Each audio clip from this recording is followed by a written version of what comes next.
Hi, my name is Nicoletti, and I work for KDAB. This is part 2 of Qt+ blog series. Today, we are going to be implementing push notifications into our previous chat application. If you didn't watch part 1, it's highly recommended to do so. This blog series created a chat application using Qt, Postgres, Qt+, and now we are going to add the last part, which is Firebase push notifications.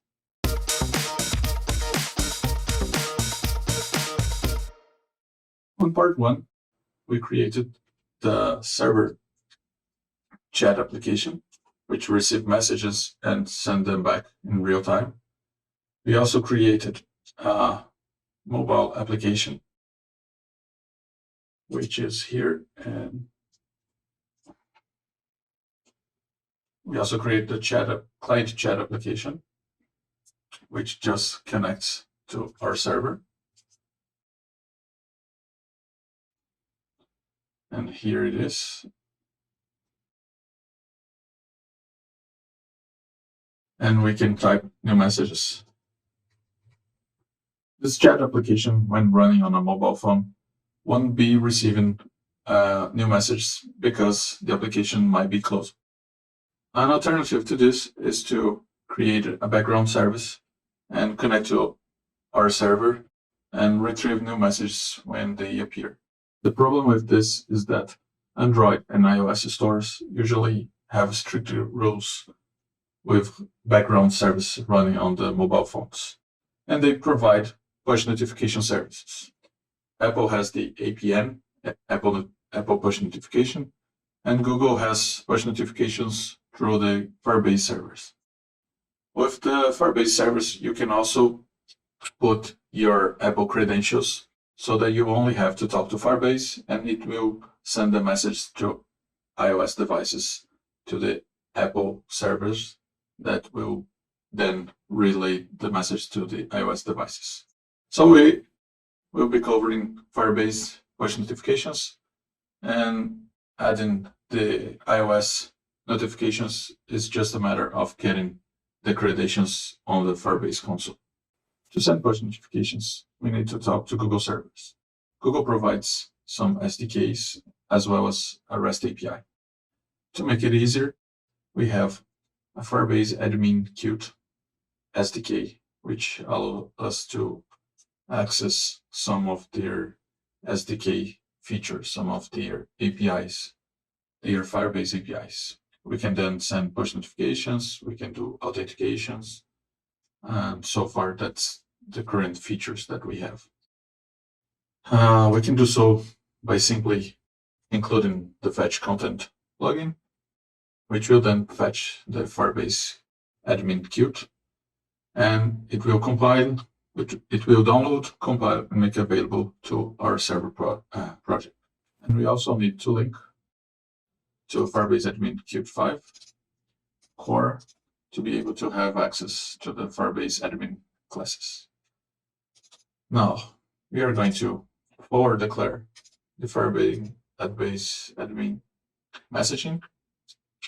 Firebase admin authentication is another class which we won't be using. And as I said, there are many other modules, not all covered by this Qt rep. And here we create a pointer to the Firebase admin messaging class. On the post fork of our application, we will create Firebase admin class. This is where we are going to add the service account JSON, which we will create in a second. And we will ask to get an access token. The access token is what allows us to send notifications because it's some keys that Google has, which is changing from time to time. Then we will create our Firebase admin messaging class, which requires a Firebase admin instance. So all Firebase products require the master Firebase admin class. And here we also need to put our server API keys. So let's create these keys. Here we are on the Firebase console. We need to create a new project and enter our project name. We are calling KDAB chat. As you can see, it's going to add some unique number,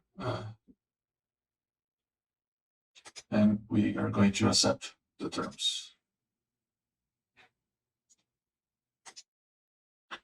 We can also add analytics to our Firebase project, but to make it easier, we are going to disable this feature at the moment.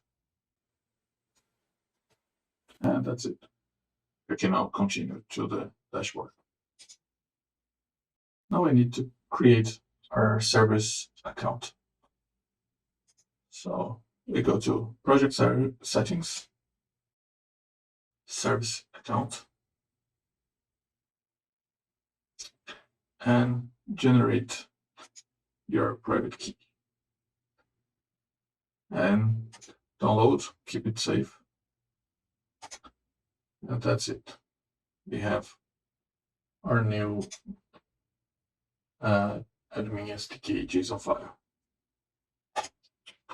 So that JSON file is then now copied to the service account part here. You copy and paste the JSON text. This is enough for the account settings, but we also need the server API key. And to get that, we need to go back on the console. To do so, we go to Cloud Messaging and we copy the server key back to our file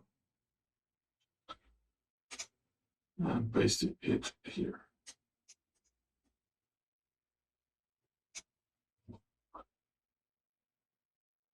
Okay, then remove these spaces. And that's it. Now Google can identify our user and knows which application we are trying to send the message. Next, we are going to have a send push notification method.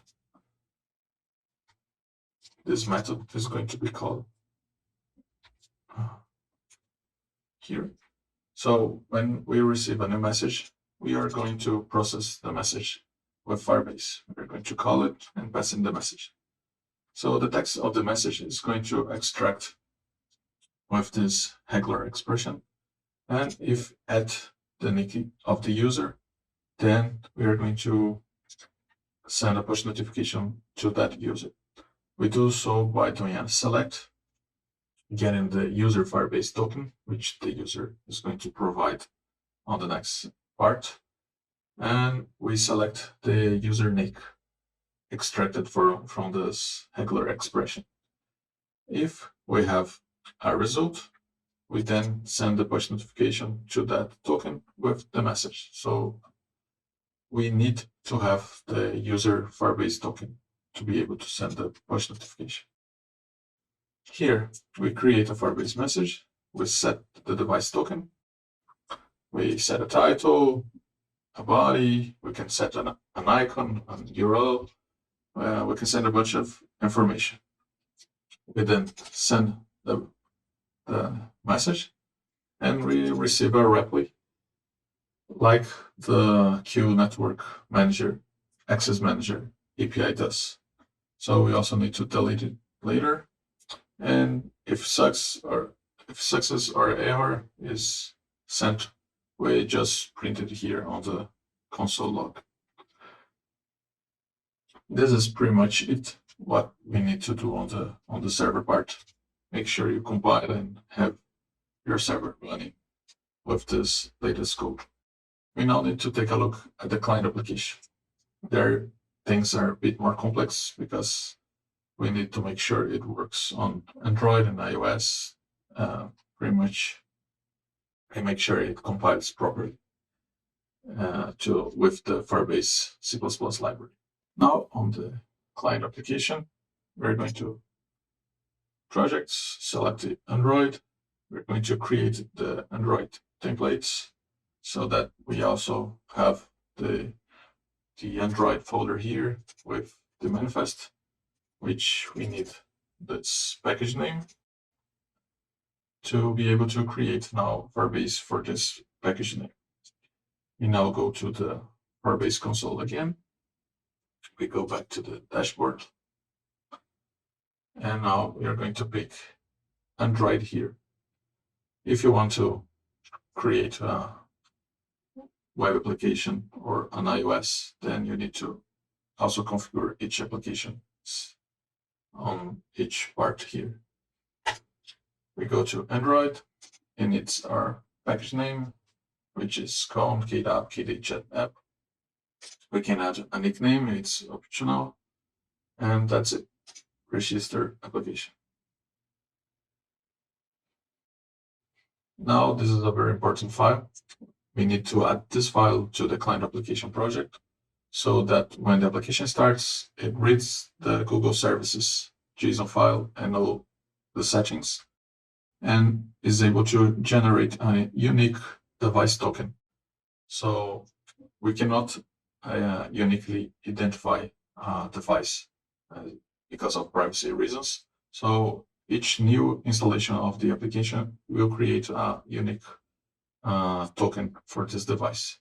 And the client application needs to send this token to our server so that we are able to send push notifications to this device. So make sure you download it.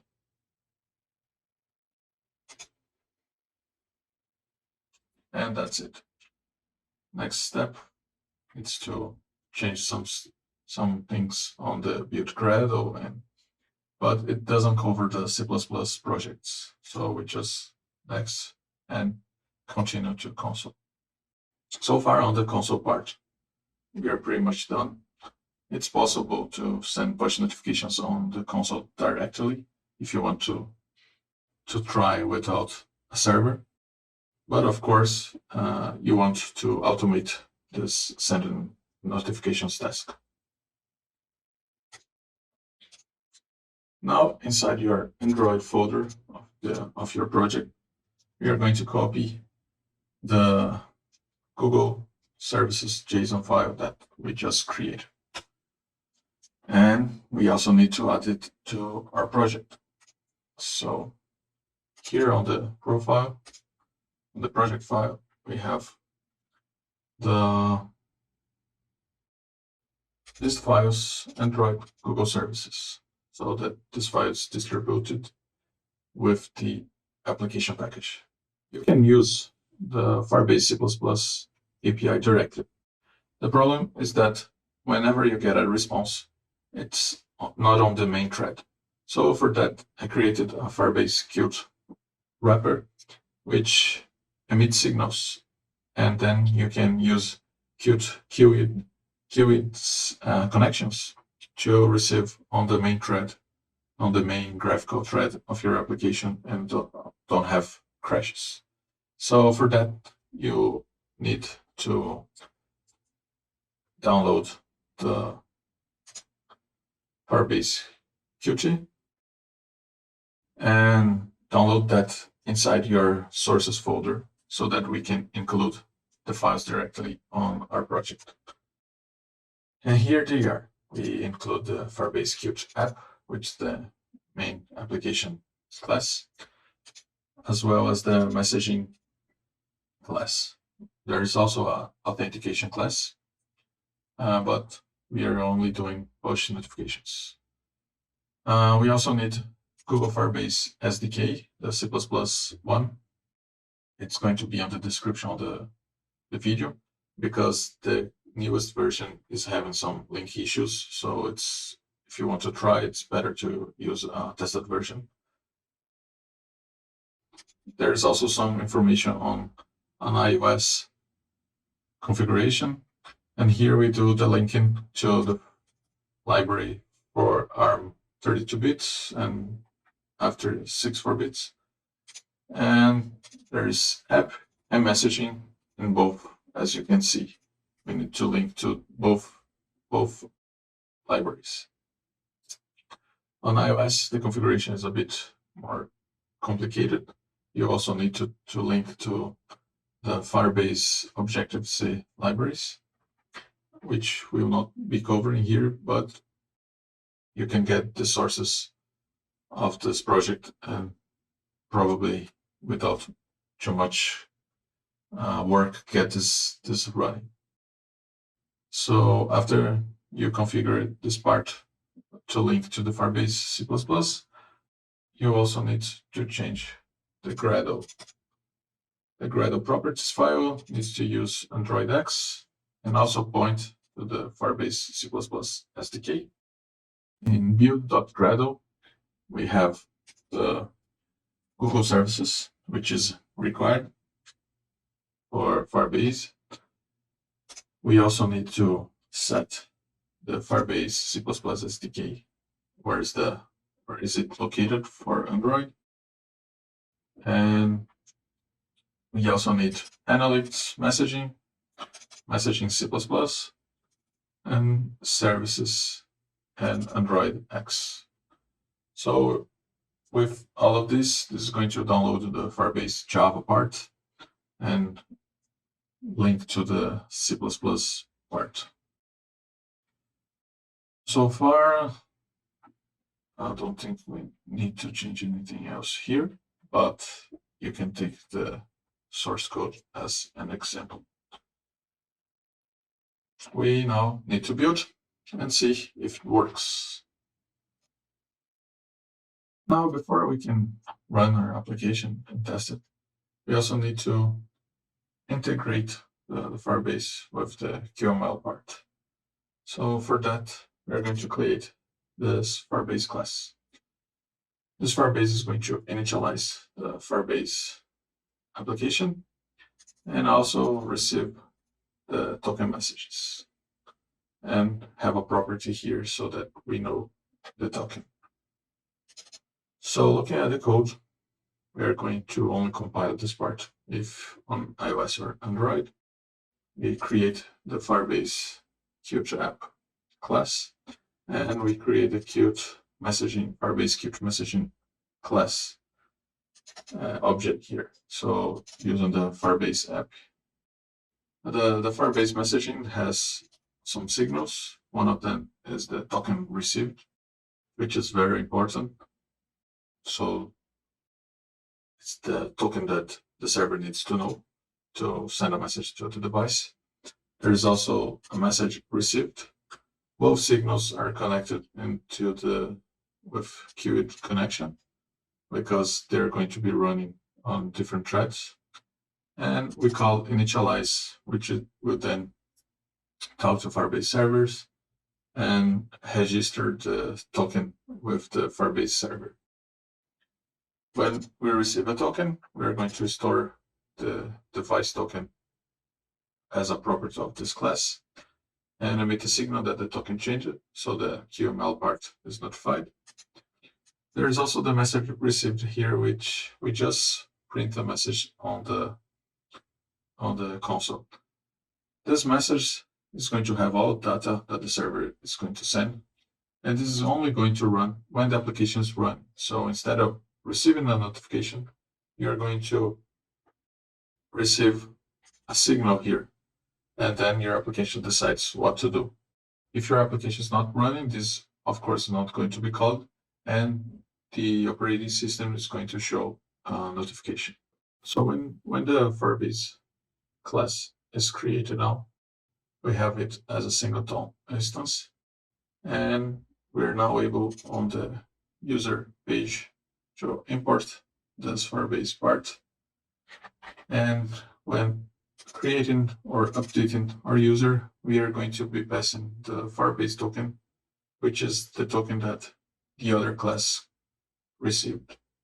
So if the token changes for some reason, we can update it by updating the user credentials.